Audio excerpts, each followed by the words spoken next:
الحمد لله نحمده ونستعينه ونستغفره ونؤمن به ونتوكل عليه ونعوذ بالله من شرور أنفسنا ومن سيئات أعمالنا من يهد الله فلا مضل له ومن يضلل فلا هادي له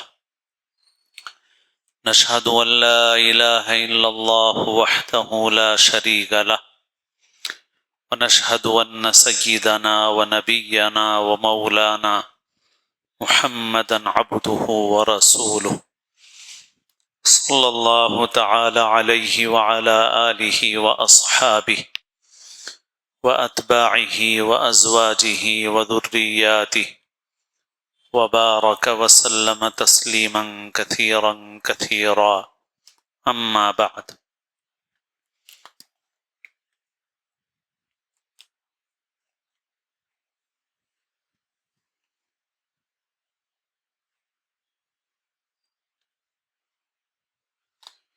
قابل احترام بزرگوں، عزیز دوستوں، عزیز طلباء، پردے سے سننے والی دینی بہنیں،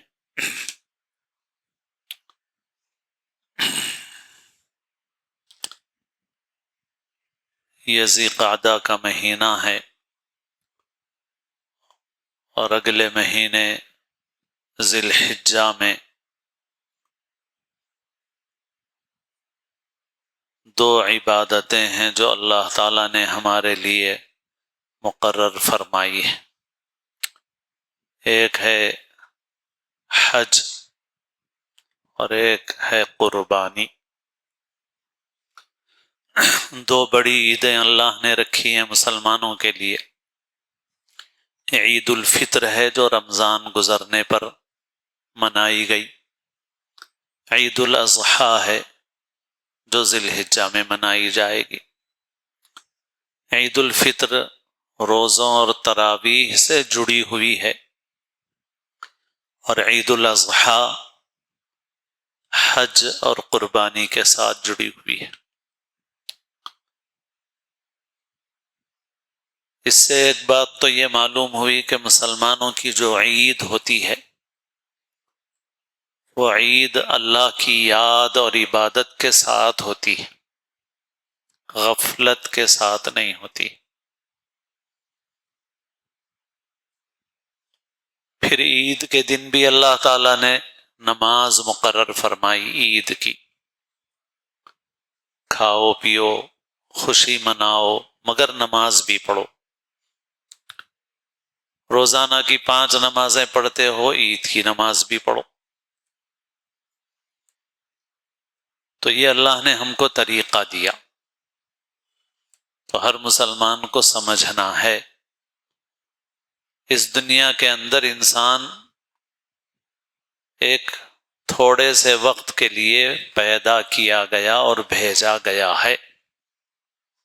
کوئی بھی ہمیشہ رہنے والا نہیں ہے اس دنیا میں، جو آیا ہے وہ جانے کے لیے آیا، کوئی بھی رہنے کے لیے نہیں آیا۔ عام طور پہ عمر انسان کی کتنی ہوتی ہے؟ تو اس زمانے میں اس امت میں 60 سے 70 کی عمر ہوتی ہے۔ رسول اللہ صلی اللہ علیہ وسلم نے بھی فرمایا کہ میری امت کی عمروں کا اوسط 60 سے 70 کے درمیان۔ کچھ لوگوں کو زیادہ اللہ موقع دے دیتے ہیں اور کچھ لوگ اس سے بھی پہلے چلے جاتے ہیں، کسی بھی وقت جا سکتے ہیں، کسی کو معلوم نہیں ہے۔ اللہ نے انسان کو زندگی دی، پیدا کیا، مگر اس کے اندر کتنا ٹائم فیڈ کیا کسی کو بھی معلوم نہیں، اور کوئی آلہ بھی نہیں ہے ایسا کہ جو آلہ لگا کے معلوم کیا جا سکے کہ بھائی اندر پروگرامنگ کیا ہے اس میں، کوئی ایسا آلہ بھی نہیں ہے کہ صاحب انسان کو لگا دو، MRI کرتے ہیں، اسکیننگ کرتے ہیں، تو صاحب ایک اسکیننگ ایک MRI ایسی ہے صاحب وہ انسان کو لگا کے چیک کر لیا جائے اسکرین کے اوپر کہ صاحب اس انسان کی زندگی کب تک ہے، تو ایسی کوئی چیز انسان کے پاس نہیں۔ مگر اللہ نے رکھی ہے، ہر ایک کی کتنی رکھی ہے کسی کو بھی معلوم نہیں، معلوم کرنے کا کوئی طریقہ بھی نہیں ہے۔ تو گویا ہر وقت موت سر پہ لٹک رہی ہے تلوار، کبھی بھی موت آ سکتی۔ اسی لیے انسان کو غفلت انسان کے لیے زیبا نہیں ہے۔ غافل تجھے گھڑیال یہ دیتا ہے منادی، گردوں نے گھڑی عمر کی ایک اور گھٹا دی۔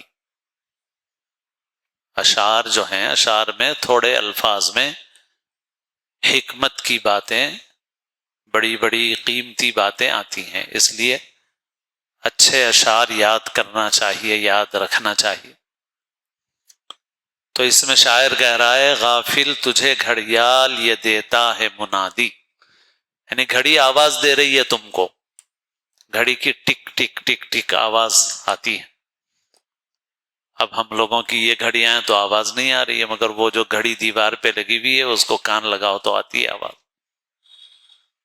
جیسے جیسے کانٹا ہل رہا ہے ٹک ٹک۔ تو شاعر کہہ رہا ہے کہ یہ گھڑی جو ہے تم کو آواز دے رہی ہے۔ کیا آواز دے رہی ہے؟ کہ جیسے یہ ٹک ہوا تو تمہاری عمر کا جو وقت ہے وہ گھٹ گیا، جیسے جیسے گھڑی آگے بڑھ رہی ہے تمہاری عمر کا وقت گھٹتا جا رہا۔ لوگ یہ چیز ایسی ہے، لوگ کہتے ہیں عمر بڑھ رہی ہے، عمر بڑھتی نہیں، عمر گھٹتی ہے انسان کی، عمر انسان کی گھٹتی ہے، جتنی بھی عمر لے کے آیا گھٹنا شروع ہو گئی۔ تو بہرحال اللہ تعالیٰ نے اسی لیے دنیا میں نبی بھیجے، پیغمبر بھیجے، اور ان کے ذریعے سے زندگی گزارنے کا طریقہ سلیقہ سکھایا، اور سب سے بنیادی بات یہی بتائی کہ دیکھو اس دنیا میں تم ہمیشہ کے لیے ہو نہیں، تھوڑے دن کے لیے ہو، تھوڑا وقت ہے بہت، وہ وقت ختم ہو جانے والا ہے، اس لیے جو وقت گزارنا ہے اپنی ضرورتیں بھی پوری کرو، جائز خواہشیں بھی پوری کرو، کھاؤ پیو اوڑھو پہنو سب کرو، مگر سب اس طرح سے کرو کہ اللہ سے غافل مت ہو، نافرمانی مت کرو۔ یہ مت سمجھو کہ بھائی اب یہیں رہنا ہے، جانا نہیں ہے، ایسا نہیں ہے، جانا ہے، ہر کسی کو جانا۔ اس لیے اللہ نے جو طریقہ دیا ہم کو وہ طریقہ ایسا دیا۔ عید ایسی دی اللہ کی یاد کے ساتھ، عبادت کے ساتھ۔ ہفتے میں ایک دن جمعہ کا دن دیا تو جمعہ بھی ویسا ہی دیا کہ جمعہ کی نماز پڑھو، سورہ کہف پڑھو، درود شریف پڑھو، خطبہ سنو، پھر اب جاؤ اپنا کام کرو۔ اذا قضیت الصلاة فانتشروا فی الارض وابتغوا من فضل اللہ واذکروا اللہ کثیرا لعلکم تفلحون۔ پھر اس کے بعد جاؤ بازار میں، جاؤ کھاؤ پیو کماؤ، ٹھیک ہے، مگر وہاں بھی بھولو مت اللہ کو۔ آگے فرمایا وَاذْكُرُوا اللَّهَ كَثِيرًا، اللہ کو کثرت سے یاد کرتے رہو تاکہ تم کامیاب رہو۔ تو دنیا میں انسان کی کامیابی اسی میں ہے کہ انسان اللہ سے جڑا ہوا رہے، اللہ کو یاد رکھے، اللہ کی یاد میں مشغول ہو۔ اسی لیے حدیث میں ہے کہ جنت میں اہل جنت کو صرف اس وقت کا افسوس ہوگا جو وقت بغیر اللہ کی یاد کے گزر گیا۔ تو ایک بات یہ بتائی جا رہی ہے اس وقت کہ دیکھو اللہ نے یہ جو عیدیں دی ہیں ہم کو، یہ عیدوں کو اللہ نے ان عیدوں کو عبادتوں کے ساتھ جوڑا ہے۔ اس سے معلوم ہوا کہ مسلمان کو اپنا ہر کام ایسا ہی کرنا چاہیے۔ اسی لیے شادی کے موقع پہ بھی خطبہ رکھا ہے اللہ میاں نے، اور اس خطبے میں بھی ہے بار بار یا ایھا الناس اتقوا، اے لوگو رب سے ڈرو، یا ایھا الذین آمنوا اتقوا اللہ، اے ایمان والو اللہ سے ڈرو، ولا تموتن الا وانتم مسلمون، تم کو ہرگز موت نہیں آنا چاہیے مگر فرما برداری کی حالت میں۔ تو اس میں بھی یاد دلایا گیا۔ مگر اب آج کل ہماری شادیوں کا بھی حال ایسا ہے کہ اور بھی بہت بڑی بڑی نافرمانیاں کرتے ہیں، سب سے بڑی نافرمانی اس میں یہ ہے کہ لڑکی والوں پر ظلم کرتے ہیں. ہماری شادیاں جو ہیں نا اس کا عنوان بڑا زبردست ہے، النکاح من سنتی، نکاح میری سنت ہے، حضور صلی اللہ علیہ وسلم کا ارشاد ہے، وہ رقے پہ لکھا ہوا ہے. مگر اندر جا کے دیکھو تو ظلم ہی ظلم ہے لڑکی والوں پہ. ستاؤ لڑکی والوں کو. حدیث لکھو اوپر. ابھی اس جمعہ میں عرض کیا میں نے کہ بھائی کسی شیشی پہ عطر کا لیبل لگا ہوا ہے، مگر جب کھول کے دیکھا تو اندر بدبو آ رہی ہے. تو لوگ لیبل کو دیکھ کے ایمان لائیں گے یا خوشبو اور بدبو دیکھیں گے کہ کیا ہے بھائی، خوشبو ہے یا بدبو ہے؟ اندر تو لیبل تو یہ لیبل ہے النکاح من سنتی. لیبل نکالو اندر تو اندر ظلم ہی ظلم بھرا ہوا ہے.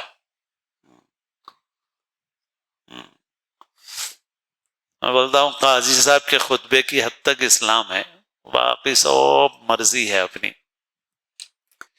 تو بہرحال وہاں بھی اللہ کی یاد نہیں ہے. تو ایک تو ظلم کا گناہ ہے، دوسرے اسراف، فضول خرچی، بے پردگی، بے حیائی، نام و نمود، شان دکھانا. اللہ کے رسول صلی اللہ علیہ وسلم نے حدیثوں میں منع فرمایا ہے ان دعوتوں میں شریک ہونے سے جو دعوتیں ایک دوسرے پر شان دکھانے کے لیے، ایک دوسرے کے مقابلے میں شان دکھانے کے لیے کی جائیں. اس کو عربی میں بولتے ہیں مباحات اور تباہی بھی. عربی درجات کے بچے جانتے ہیں، باب تفاعل سے ہے، تباہا یا تباہا، تباہین، ایک دوسرے پر فخر کرنا. اردو میں تباہی دوسرے معنی میں استعمال ہوتا ہے. اردو میں تباہی بربادی یہ معنی میں استعمال ہوتا ہے. عربی میں ایک دوسرے پر فخر، ایک دوسرے کے مقابلے میں بڑائی دکھانا اپنی، ہم ایسا کرے، ہم ایسا کرے، ہم ایسا کرے. مسجد بنانے کے متعلق بھی ہے حدیث میں کہ قیامت کے قریب ایسا ہوگا، قیامت کی علامتوں میں سے یہ ہے کہ لوگ مسجدیں بھی ایک دوسرے پر فخر کرنے کے لیے بنائیں گے. ان من اشراط الساعۃ ان یتباہی الناس فی المساجد. تو اس کو کہتے ہیں تباہی، مباحات. مباحات ایک دوسرے پر فخر، شان. تو ان دعوتوں میں شرکت سے منع فرمایا گیا. تو بہرحال بہت ساری خرابیاں ہیں، مگر دیکھو تو بس وہی یہ خوشی ایسی منا رہے ہیں جو غفلت والی خوشی ہے، اللہ کو بھول کے. بہادر شاہ ظفر مغل بادشاہوں میں سب سے آخری بادشاہ تھے. مغلوں نے اس ملک پہ تقریباً 800 سال حکومت کی. سب سے آخری جو بادشاہ تھے وہ بہادر شاہ ظفر تھے. انگریزوں نے ان کو قید کر دیا تھا. پھر رنگون یعنی برما، وہاں ان کی موت ہوئی. تو اور بہت اچھے زبردست شاعر تھے، ان کا کلام ہے بہت بہترین. تو بہادر شاہ ظفر کا ایک شعر ہے، ظفر آدمی اس کو نہ جانیے، ہو وہ کیسا ہی صاحب فہم و ذکا. اس کو آدمی مت سمجھو، دیکھنے میں کتنا ہی سمجھدار نظر آئے. ظفر آدمی اس کو نہ جانیے، ہو وہ کیسا ہی صاحب فہم و ذکا. جسے عیش میں یاد خدا نہ رہی، جسے عیش میں یاد خدا نہ رہی، جسے طیش میں خوف خدا نہ رہا. عیش میں اللہ کو بھول گئے، طیش میں بھی اللہ کو بھول گئے غصے میں. جسے عیش میں یاد خدا نہ رہی، جسے طیش میں خوف خدا نہ رہا. تو بہرحال مسلمان کو یہ حکم ہے کہ وہ شادی کرے، خوشیاں منائے، سب کرے جائز حدود میں، مگر اللہ کی اطاعت کے ساتھ، فرما برداری کے ساتھ، اللہ کی یاد کے ساتھ. یہ ہے مسلمان کے لیے سب سے بنیادی چیز. تو بہرحال اب یہ جو آنے والی عید ہے بقر عید، اس میں 2 عبادتیں ہیں. تو تھوڑی سی بات اسی سے متعلق ہے. ان دونوں عبادتوں کا تعلق حضرت ابراہیم علیہ السلام سے۔ دنیا میں اللہ تعالیٰ نے نبی اور پیغمبر بھیجے، سب سے پہلے نبی پیغمبر، سب سے پہلے انسان حضرت آدم علیہ السلام۔ حضرت آدم کے بعد اور بھی پیغمبر آئے، پھر ایک اولو العزم اور بڑے پیغمبر آئے، حضرت نوح علیہ السلام۔ حضرت نوح علیہ السلام کے بعد پھر پیغمبر آتے رہے بہت سارے، پھر ایک زمانے کے بعد ایک بڑے پیغمبر آئے اس دنیا میں، حضرت ابراہیم علیہ السلام۔ پھر حضرت ابراہیم کے بعد دنیا میں جتنے پیغمبر آئے وہ سب حضرت ابراہیم کی اولاد میں آئے۔ اور بھی بڑے پیغمبر ہیں، مشہور پیغمبر ہیں، حضرت موسیٰ علیہ السلام، حضرت عیسیٰ علیہ السلام، حضرت داؤد، حضرت سلیمان علیہ السلام۔ قرآن نے ان میں سے کچھ کے نام ذکر کیے اور بہت سے ایسے ہیں جن کے نام قرآن میں بیان نہیں کیے گئے۔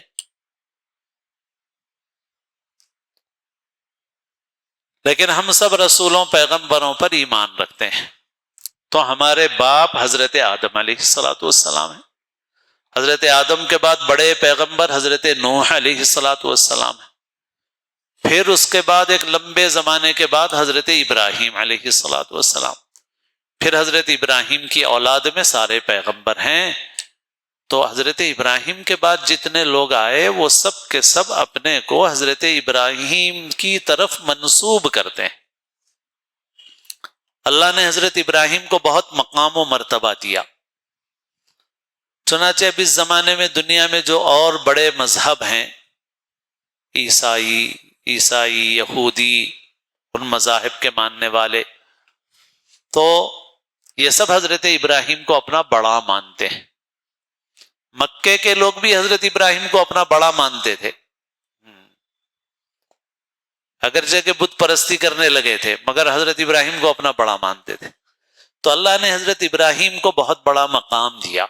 بعد میں آنے والی جتنی امتیں ہیں سب حضرت ابراہیم کی طرف منسوب ہیں، چنانچہ ہم لوگ بھی آخری نبی سیدنا محمد رسول اللہ صلی اللہ علیہ وسلم کے امتی ہیں، مگر ساتھ ہی ہم لوگ ابراہیمی ہیں، حضرت ابراہیم کی ملت میں، ملت ابیکم ابراہیم، اللہ نے تمہارے باپ ابراہیم کی ملت پر تم کو پیدا کیا۔ حضرت ابراہیم علیہ السلام کے دو فرزند ہیں، ایک حضرت اسحاق، ایک حضرت اسماعیل۔ حضرت اسحاق کے بیٹے حضرت یعقوب ہے، حضرت یعقوب کے 12 بیٹے ہیں، ان کی جو اولاد ہے وہ بنی اسرائیل ہے۔ حضرت ابراہیم کے ایک اور فرزند حضرت اسماعیل ہیں، حضرت اسماعیل کی اولاد میں بیچ کے زمانے میں کوئی پیغمبر نہیں آئے، مگر سب سے اخیر میں سیدنا محمد رسول اللہ صلی اللہ علیہ وسلم حضرت اسماعیل کی اولاد میں آئے۔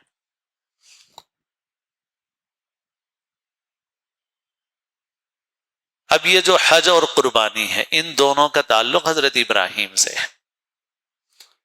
کعبے کی تعمیر اللہ کے حکم سے حضرت ابراہیم نے کی، اس سے پہلے اس کے آثار و نشانات مٹ گئے تھے، پھر حضرت ابراہیم نے اللہ کے حکم سے کعبے کی تعمیر کی، پھر آواز لگائی۔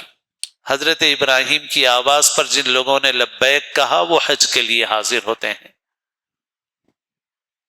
حضرت ابراہیم نے اس بیت اللہ کو ایک اللہ کی عبادت کے لیے بنایا، اور ان کے زمانے سے لے کے آج تک لوگ اس بیت اللہ پر حاضری دیتے ہیں۔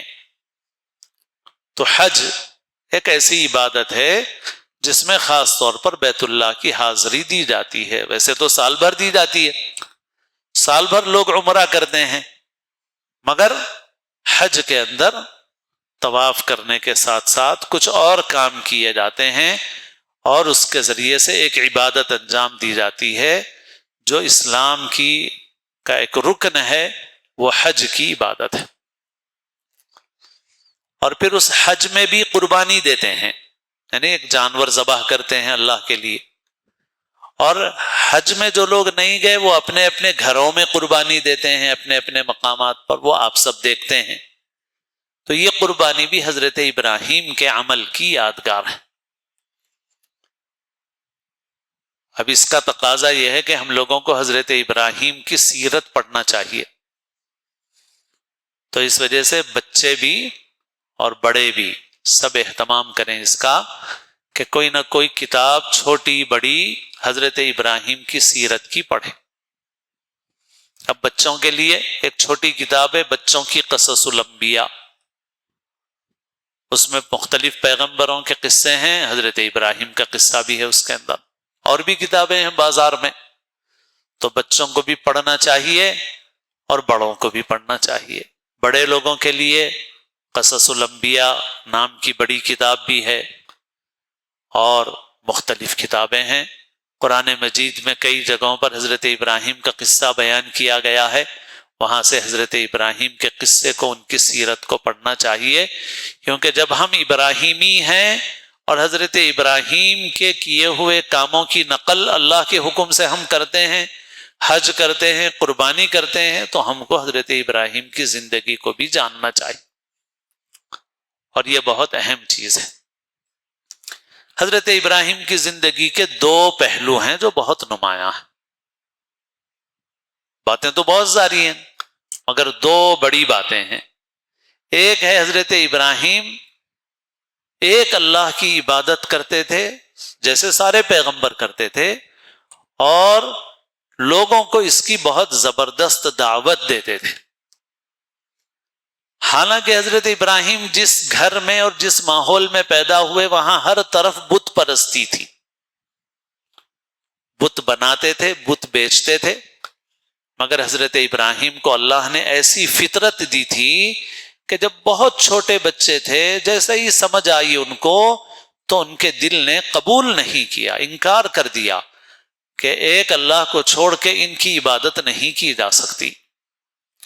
چنانچہ حضرت ابراہیم کے واقعات ہیں، گھر والوں نے کہا کہ بھئی یہ بت لے جا کے بازار میں بیچو، تو حضرت ابراہیم علیہ السلام نے اس کے گلے میں رسی ڈالی اور اس کو لے جانے لگے، اور لوگوں سے کہنے لگے کہ کون ہے جو ایسا بت خریدے گا جو نہ نفع دے سکتا ہے نہ نقصان دے سکتا ہے۔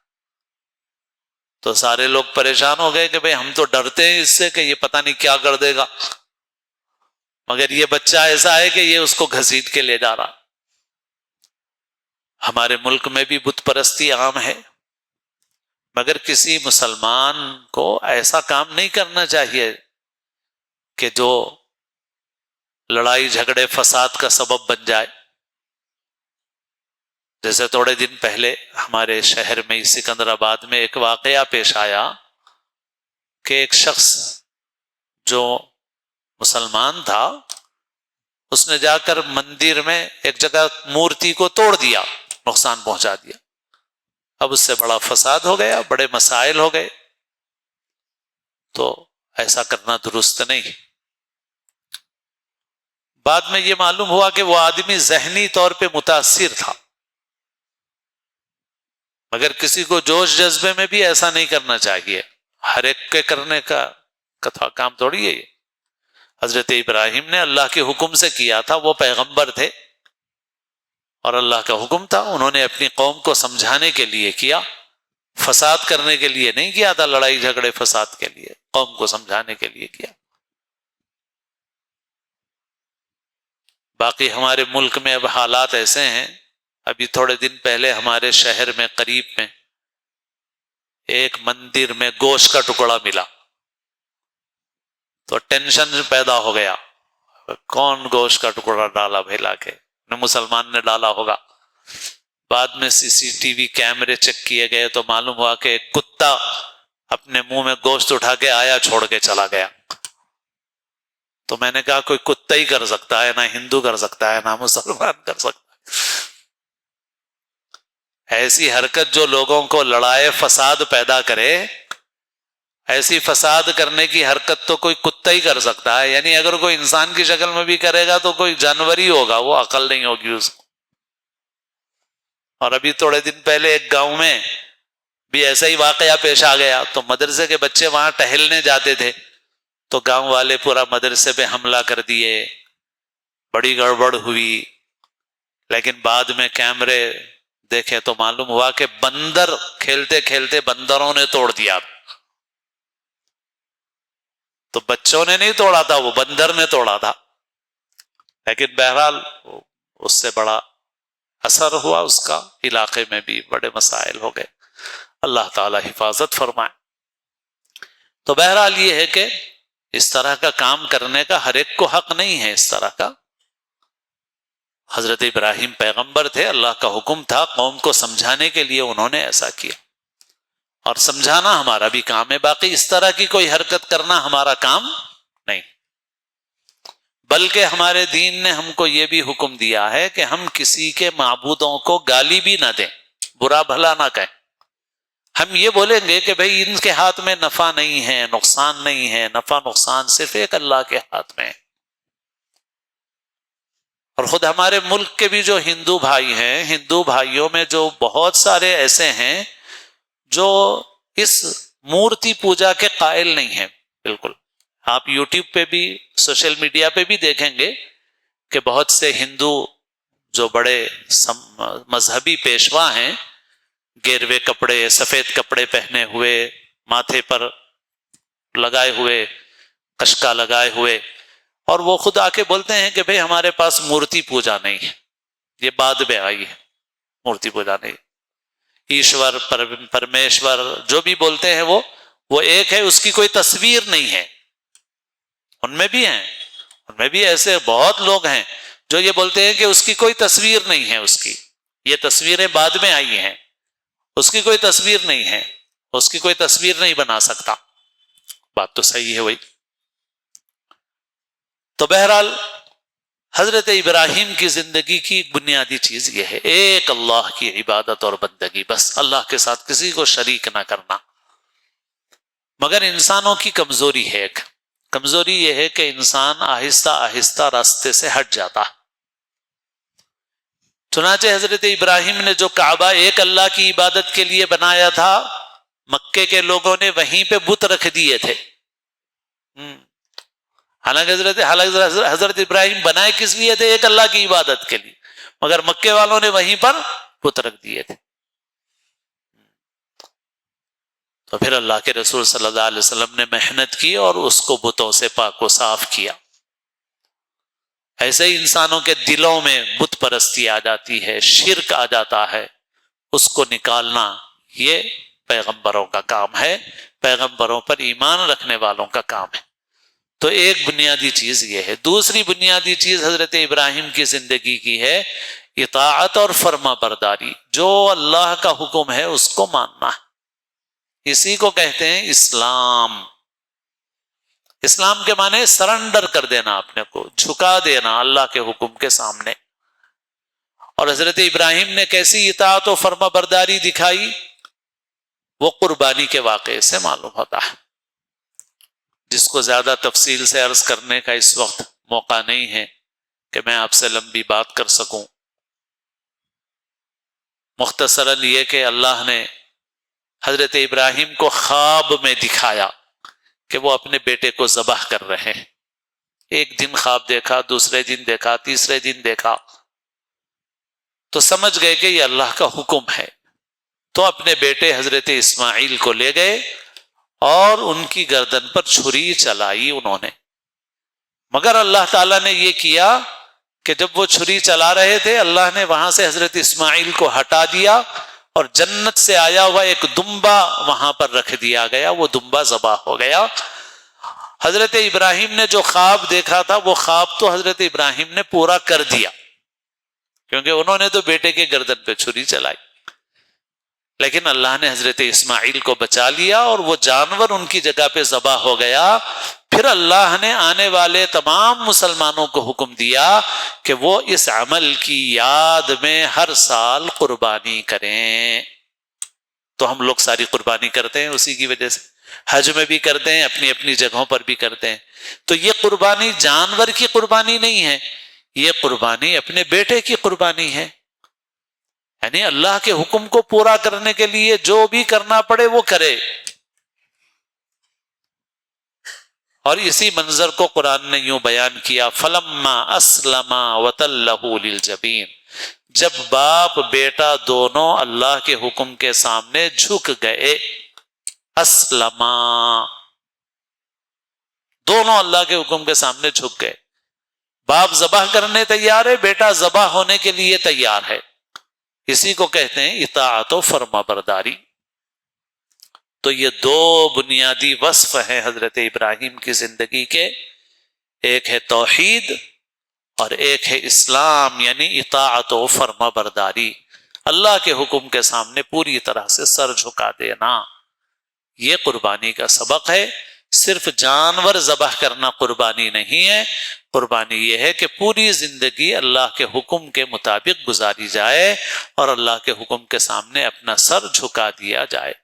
اس لیے مسلمان کو صحیح معنی میں مسلمان بننا چاہیے اور تمام زندگی کے حالات میں، معاملات میں اللہ کے حکم کے سامنے اپنے سر کو جھکا دینا چاہیے۔ اللہ تعالی ہم سب کو سچا پکا مسلمان بنائے اور اللہ تعالی ہم سب کو اسلام کی زندگی اور اپنے اپنے وقت پر ایمان پر خاتمہ اپنے کرم سے نصیب فرمائے۔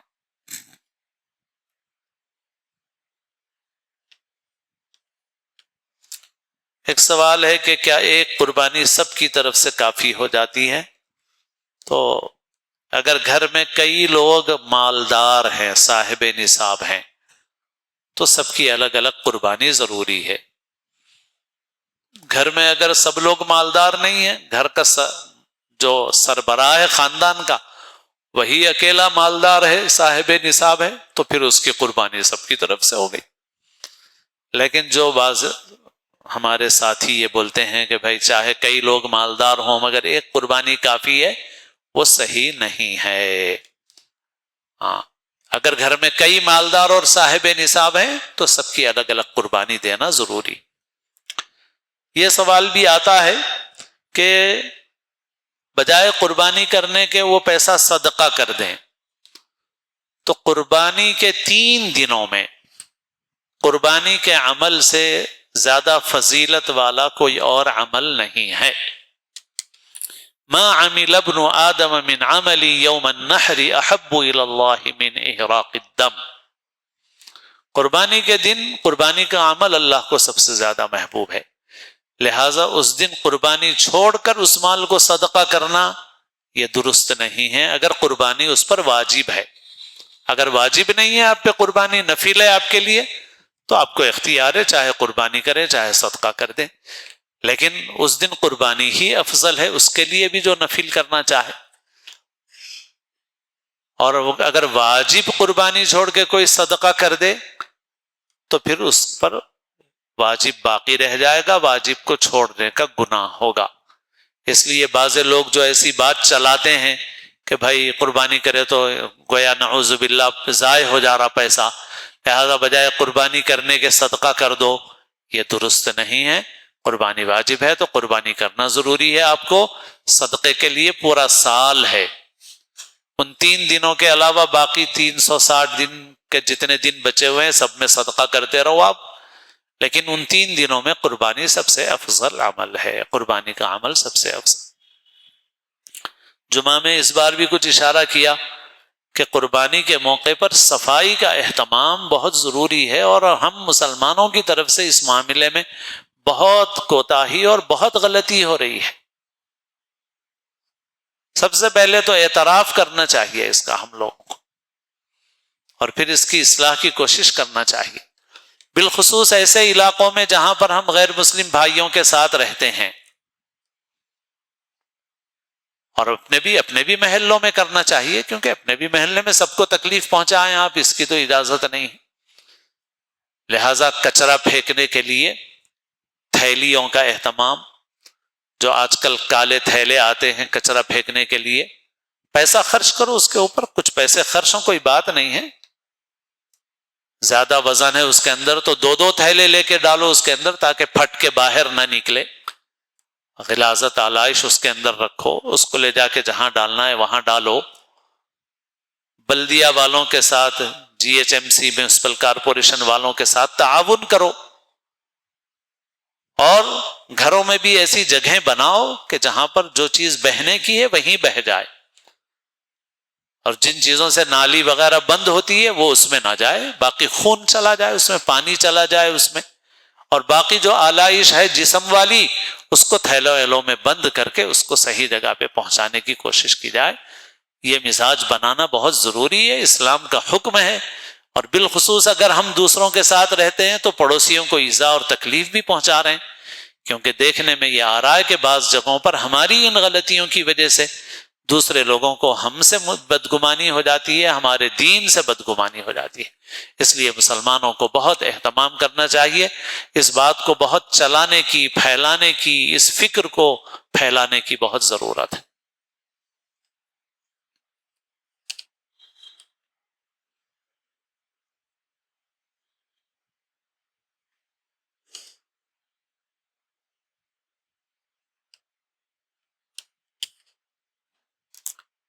ایک سوال آیا ہے کہ اسکول میں پڑھنے والے، کالج میں پڑھنے والے جو بچے ہیں، بچیاں ہیں، وہ کھانا آنا کھانے کے لیے باہر جا رہے ہیں، جیسے ہوٹلوں وغیرہ کو، لڑکے بھی جا رہے ہیں، لڑکیاں بھی جا رہی ہیں، تو ظاہر ہے کہ یہ بہت بڑی خلاف ورزی ہے پردے کے احکام کی، اور گناہ کا، نافرمانی کا بہت بڑا ذریعہ ہے یہ۔ اس کے جو برے نتائج ہیں وہ بھی آنکھوں کے سامنے ہیں، نظر بھی آ رہے ہیں، مگر ایک زہریلی ہوا چلی ہوئی ہے آزادی کی، بے باکی کی، جس میں اخلاق کی، حیا کی اہمیت نہیں ہے۔ اللہ کے رسول صلی اللہ علیہ وسلم نے حدیثوں میں ارشاد فرمایا ہے، الحیاء شعبۃ من الایمان، حیا ایمان کا ایک اہم شعبہ۔ آپ نے فرمایا اذا لم تستحی فاصنع ما شئت، جب تم حیا نہ کرو تو جو چاہے کرو، اذا فاتک الحیاء فاصنع ما تشاء، جب حیا ہی نہ ہو تو جو چاہے کرو۔ حیا ایمان کا ایک اہم حصہ ہے، اور بے حیائی کی اجازت نہیں ہے، اور شریعت نے پردے کے احکام اسی لیے رکھے ہیں، نامحرموں کے ساتھ بے تکلف ہونا، باہر کھانے کے لیے جانا، تفریح کے لیے جانا، یہ بہت بڑا گناہ کا راستہ ہے، اس سے گناہ کا راستہ کھل جاتا ہے۔ بے تکلفی کے ساتھ بات چیت کرنا، بے پردگی اختیار کرنا، وہ بھی جائز نہیں ہے، اور اس کے بعد خدا نخواستہ دوستی ہو جائے، رابطے ہو جائیں، تعلقات ہو جائیں، تو پھر بہت بڑی اللہ کی نافرمانیاں اس کے نتیجے میں پیدا ہوتی ہیں۔ اس لیے ہم کو اپنے معاشرے کی، ماحول کی حفاظت کی ضرورت ہے، خاص طور پر جو ٹی وی ہے، فلمیں ہیں، ڈرامے ہیں، بلکہ یہاں تک کہ اسکول کے سلیبس میں پڑھائی جانے والی جو کتابیں ہیں ان کے اندر بھی ایک چھپا ہوا زہر ہے، اور اس کے ذریعے سے ایسی چیزوں کو بڑھاوا دیا جا رہا ہے۔ مثال کے طور پہ ایک سبق کا لیسن ہے کہ بھئی ایک لڑکی ایک لڑکے کے پاس جاتی ہے، اس سے بات کرتی ہے، تو بظاہر اس لیسن کے اندر کچھ گرامر سکھایا جا رہا ہے، مگر اس میں پیچھے ایک سبق یہ بھی ہے کہ اس طرح جا کے ملنا، بات کرنا کوئی بری چیز نہیں ہے، تو خاموشی کے ساتھ اس کی برائی ذہن سے نکالی جا رہی ہے۔ تو یہ چیز آج نصاب تعلیم میں ہے، یہ چیز آج فلموں میں ہے، ڈراموں میں ہے، میڈیا میں ہے، بلکہ افسوس کی بات یہ ہے کہ اب یہ گندگیاں خود مسلمانوں کے ملکوں میں اتنی زیادہ ہیں کہ کچھ پوچھئے مت۔ ہمارے پڑوس میں جو ملک ہے، جس سے ابھی ہمارے ملک کی جنگ کی سی صورتحال بھی پیدا ہو گئی تھی، نام پہ بنا ہے مسلمانوں کے، مگر وہاں پر چلنے والے ڈرامے، سیریل مستقل طور پہ ایسے چل رہے ہیں جو بے حیائی کو فروغ دینے والے ہیں، خاندانی نظام کو تباہ و برباد کرنے والے ہیں۔ ایسے میں جن لوگوں کو اپنے دین و ایمان کی فکر ہے، جن کو اپنی آخرت کی فکر ہے، جن کو اللہ اور اس کے رسول صلی اللہ علیہ وسلم کو راضی کرنے کی فکر ہے، ان کے لیے لازم ہے کہ ان زہروں سے اپنے بچوں کو بچائیں، اپنی بچیوں کو بچائیں، ان کے لیے مناسب تعلیمی اداروں کا انتخاب کریں، ان کی صحیح تعلیم و تربیت کریں، اور ان کو نصیحت کرتے رہیں، اور ان کا ایسا مزاج بنائیں کہ وہ اپنے دل سے وہ دین کی تعلیمات پر عمل کرنے والے بنیں۔ ہاں یہ اس لیے بول رہا ہوں اپنے دل سے کہ خالی زبردستی بھی نہیں ہونے والا ہے کام، آپ کو اندر سے دل بنانا پڑے گا اور ان کو یہ اطمینان دلانا پڑے گا کہ جو کچھ اللہ نے ان کو حکم دیا ہے وہ ان کے اپنے فائدے اور بھلے کے لیے۔ ہاں کتنے واقعات روزانہ آپ نکال کے خبریں دیکھ لیجئے، کرائم کی خبریں دیکھ لیجئے، مسلمان ہو غیر مسلم ہو، اس بے حیائی کے اتنے برے نتیجے نکل رہے ہیں کہ جگہ جگہ خودکشیاں ہیں، قتل ہے، اتنی وارداتیں، اتنے واقعات کہ بس شمار کرنا مشکل ہے۔ اتنے برے نتائج دیکھنے کے بعد بھی پھر بھی ہم کو سمجھ نہ آئے تو پھر اس سے زیادہ افسوس کی بات اور کیا ہو سکتی ہے۔ اس وجہ سے اپنی بچیوں کی تربیت کیجئے، صحیح اداروں کا انتخاب کیجئے اور دین کی تعلیمات ان کے دل کے اندر پیوست کیجئے کہ وہ خود دل سے ایسی برائی سے اور ایسی برائیوں والی چیزوں سے اپنے کو بچا کر کے رکھیں۔ اللہ تعالی ہم سب کو توفیق عمل نصیب فرمائے۔ اچھا، کل مسجد پلٹن جو نیلوفر کے پاس مسجد ہے اس میں کل عصر سے عشاء تک حاجیوں کے لیے ایک تربیتی پروگرام ہے۔ حضرت مولانا جمال الرحمن صاحب، مفتی تجمل حسین صاحب اور حضرات بھی مخاطب کریں گے، خاص طور پر حجاج کرام اس پروگرام سے استفادہ فرما سکتے ہیں۔ آئندہ مہینے کا جو دوسرا اتوار ہے وہ بقرعید کے ایام میں ہی ہے، اس وجہ سے آئندہ مہینے کے دوسرے اتوار کا یہ پروگرام نہیں ہوگا۔ دعا فرمائیں۔